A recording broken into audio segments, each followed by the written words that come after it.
warahmatullahi wabarakatuh. Waalaikumsalam warahmatullahi wabarakatuh. Alhamdulillah wa syukurulillah. Salatu wassalamu ala rasulillah.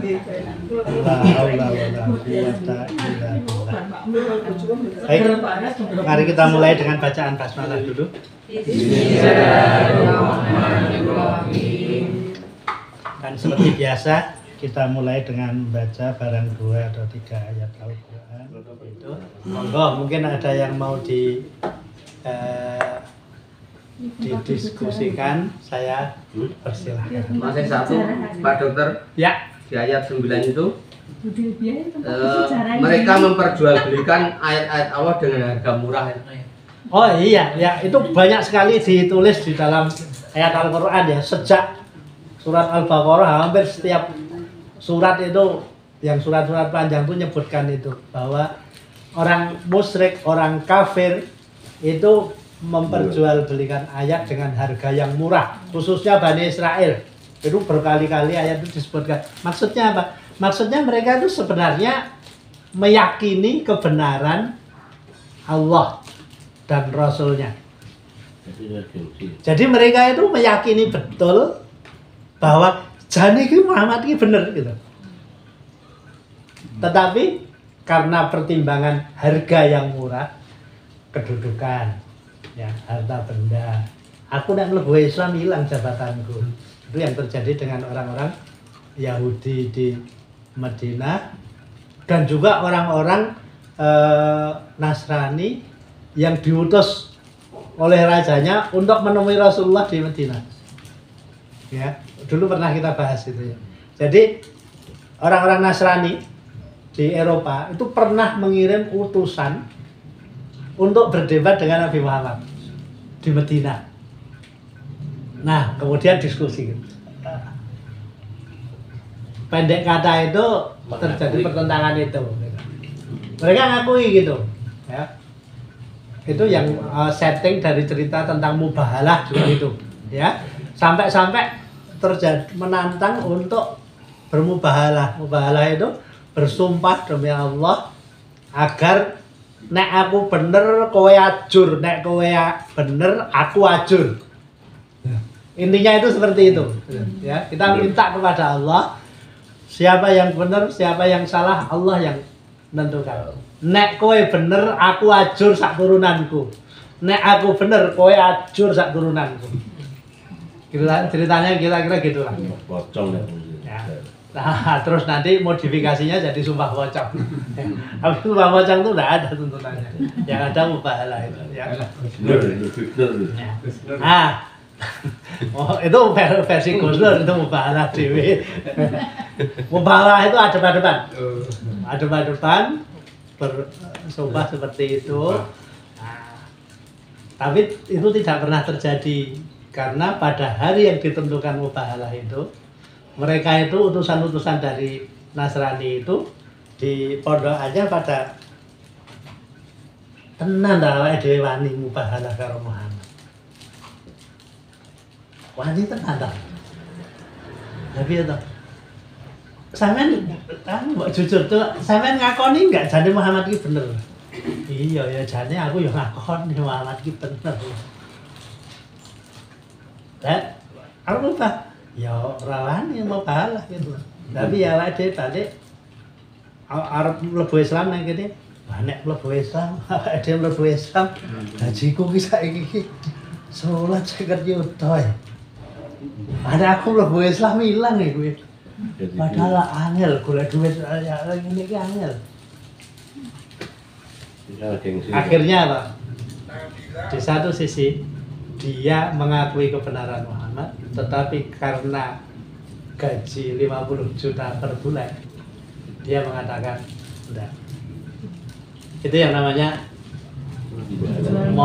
menjual ayat Allah dengan harga yang murah. Itu ngerinya lagi, itu diterapkan pada ulama-ulama, pada orang-orang yang kebetulan ceritanya ini Bani Israel ya, pada Bani Israel. Itu di dalam surat Al-Baqarah masih agak-agak awal itu dengan tegas Allah mengatakan untuk Bani Israel itu, untuk ulama Bani Israel itu, wa minhum ummiyuna la ya'lamunal kitaba illa amaniyah wa inhum illa yadunnun fawailul lilladzina yaktubunal kitaba bi aydihim thumma yaquluna hadza min indillah liyashtaru bihi samanan qalila. Dan di antara mereka, orang-orang pinternya Bani Israel itu, ada yang jane kira ngerti apa-apa gitu. Dia nggak ngerti apa-apa gitu. Dia memahami ayat-ayat Allah itu ya sak karepe wedele dhek gitu, sak ngertine dhek, sak karepe dhek. Wa inhum illa yadhunnun. Tadi sesuai terjemahannya sak karepe dhewe gitu. Menurut aku cocoknya ngene ya wes gitu. Jadi improvisasi tapi improvisasinya sesat gitu. Nah, di akhir ayat yang saya baca tadi dikatakan alasannya apa sih mereka lakukan itu? Ya. Mereka menulis, mengajarkan apa-apa yang ada di kepalanya itu dan mengatakan bahwa ini adalah firman Allah. Ini adalah dari Allah. Min indillah liyashtaru bihi samanan qalila. Hanya untuk harga yang sedikit. Harga sedikit itu menurut ukuran Allah ya. Menurut ukuran mereka mungkin sesuatu yang luar biasa gitu. Ya. Angel golek aneh gitu. Tapi menurut Allah itu nggak ada artinya itu. Nah, mereka lakukan itu. Wawailul lil ladzina yaktubunal kitaba hidim wawailul lahum mimma yaksibun. Nah, kalau orang yang seperti itu dalil nganggo karepe dhewe seolah-olah itu adalah firman Allah, maka bagi mereka neraka jahanam. Nah, celakanya sekarang banyak yang seperti itu gitu. Ya, pemerintah perlu fatwa tentang apa? Ya, gini. Wah, kalau itu fatwa berat itu. Kalau fatwa berat seperti itu ya kita nggak boleh main-main itu ya. Halal. Masuk wah itu resikonya luar biasa. Saya bisa ditinggalkan umat dan sebagainya. Gitu. Tapi kalau misalnya mobil SMK. Mobil sing paling larang apa? Alfa. Mercy. Ya apa? Beresiko. Nah, misalnya mungkin diteri Rubicon kersa mboten. Wah, lebih mahal lagi. Wah, itu ya. Coba ya saya carikan. Pertimbangan mulai goyah. Ya akhirnya bikin fatwa dapat Rubicon misalnya gitu. Itu ya regane rega Rubicon. Ini jet nih. Jet itu. Jet pribadi terus kurang. Apa ada? Insya Allah mudah-mudahan tidak ada. Kalaupun ada itu ya halangan gitu. Yang jelas bukan model saya gitu. Karena model saya nggak laku. Gitu. Ya pasti yang ulama besar. Itu ulama. Ulama aja sih. Bikin fatwa aneh-aneh, siapa yang mau dengerin nggak dipakai. Tapi kalau ulama besar bikin fatwa aneh-aneh, orang mengatakan, ya kalau ada yang berbeda dengan ini ya itu namanya ikhtilaf. Orang boleh berbeda pendapat. Saya ikut pendapat yang ini. Kalau yang mengatakan gitu ulama, ayo. Tapi kalau saya yang mengatakan bahwa Belgede itu kan ngaji iso kalau nah itu ini kok Pak Marzana. Jadi sayangnya ayat yang diulang berkali-kali di dalam Al-Quran itu liyastaru bihi samanan qalila itu lebih dari 10 kali disebut di dalam Al-Quran. Lebih dari 10 kali. Itu sayangnya sekarang Diabaikan. justru sekarang kelihatan gitu. Sekarang kelihatan sekali gitu bahwa ada kecenderungan ulama yang melakukan itu gitu. Mudah-mudahan Allah membebaskan kita dari pengaruh ulama-ulama yang seperti itu, mudah-mudahan ya. Makanya dari dulu Rasulullah sudah menyebutkan itu bahwa ulama itu ada ulama yang benar, tapi ada yang namanya ulama su'. Ya. Itu dari dulu sudah disebutkan seperti itu karena memang ada kecenderungan bahwa yang seperti itu ada. Begitu Rasulullah meninggal, Abu Bakar memerintah, muncul Musailamah. Jadi itu muncul sebenarnya sudah sejak Nabi masih hidup sudah ada Abdullah bin Sabah ya. Dan sebagainya tuh yang dianggap tokoh Islam di lingkungannya, tetapi ternyata bukan gitu. Musailamah Al-Kadzab itu salah satu tokoh yang mengikuti dia, namanya Raja, tidak salah.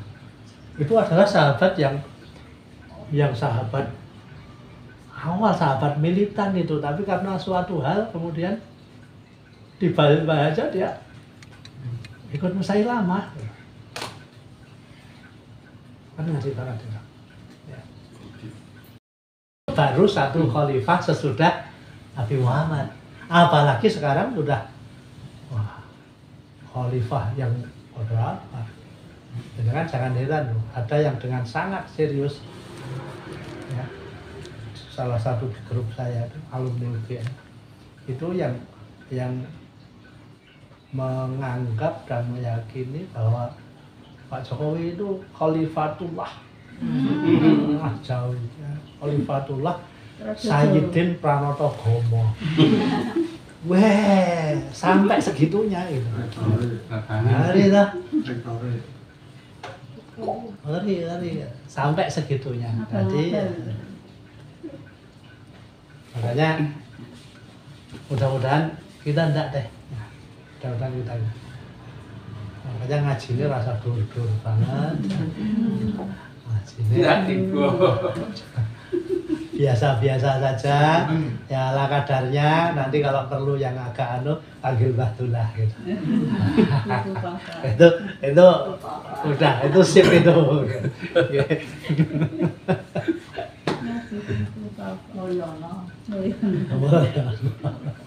Ya kira-kira gitu Pak Marjono. Jadi apa ramalan tentang akan adanya orang-orang yang menjual ayat Allah dengan harga murah yang disebutkan dalam Al-Quran berkali-kali, khususnya kepada Bani Israel dan orang-orang musyrik itu berlaku untuk kita juga, berlaku untuk umat Islam. Artinya kalau ada umat Islam kok melakukan kecuali Yahya Waloni gajinya 106 juta dulu. Justru itu kan kebalikannya. Jadi orang yang gajinya segitu besar, tapi ketika kesadaran hidayah itu muncul, itu jadi diabaikan gitu. Ya, jadi diabaikan itu. Dia nggak mau menjual ayat yang diyakini kebenarannya dengan 100 juta sebulan. Dengan 100 juta sebulan itu dia anggap kecil, itu kecil itu. 100 juta sebulan itu kecil. Makanya dia nggak mau ambil. Karena apa? 100 juta sebulan itu nek dhek mati. Ini wis balik selesai sudah. Kalau 100 juta sebulan taruhlah 10 tahun. Yang mengumpulkan duit berapa? Miliar. Miliar, banyak miliar. Satu tahun kan 1 miliar lebih. Kalau 10 tahun kan sekitar 12 miliar.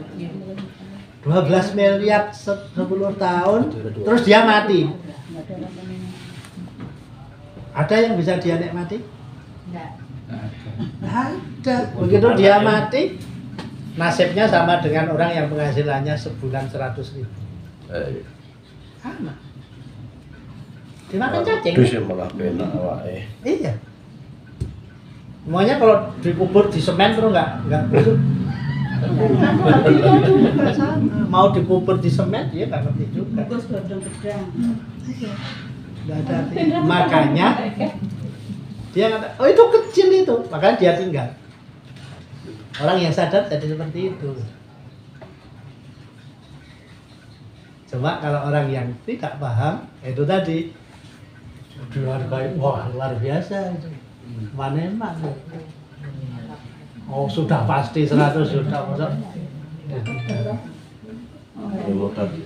Rata-rata pada awal sama itu penghasilan. Iya. Ya nggak usah itu yang ekstrim itu. Oh, yang kecil-kecilan yang acak-acak aja gitu kok. Yang gajinya 2 juta sebulan aja kan Mbak. Kadang-kadang menjual juga dengan harga yang murah, dengan harga yang kecil loh. Iya, bukan hanya yang besar.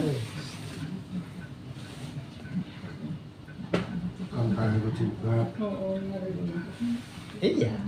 Itu contoh-contoh ekstrim ya. Perawat gajinya 5 juta sebulan di rumah sakit.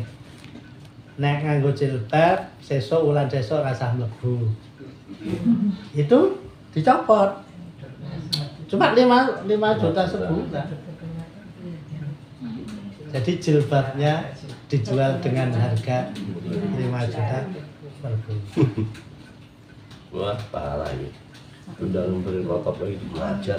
Tapi kalau orang yang yakin 5 bulan kamu keluar, saya keluar sekarang juga.